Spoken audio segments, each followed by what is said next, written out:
Hello বন্ধুরা, এবার কিন্তু আজগর মোড়লকে ফাঁসানোর জন্য মাস্টার মাইন্ড প্ল্যান করেছে মাস্টার। এবার কিন্তু সে সুলতানার সাথে ইমতিয়াজ সাহেবের দেখা করিয়েছে এবং দেখা যায় সেখানে রতন, সালাম, মিজান গিয়ে সুলতান ইমতিয়াজকে ধরে আনে এবং পুলিশের হাতে তুলে দেয়। এটা দেখে কিন্তু আজগর মোড়ল পুরোপুরি ক্ষেপে যায়। অন্যদিকে সবাই কিন্তু অনেক খুশি হয়।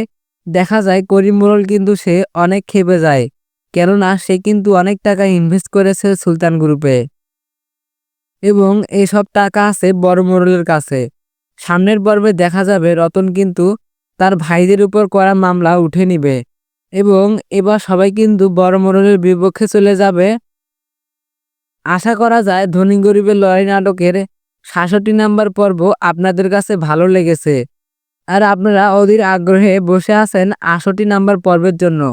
ধনী গরিবের লড়াই নাটকের ৬৮ নাম্বার পর্ব আসবে ২৬শে নভেম্বর বিকাল ৩টায়। দেখতে চোখ রাখুন ঈগল ড্রামা সিরিজ ইউটিউব চ্যানেলে।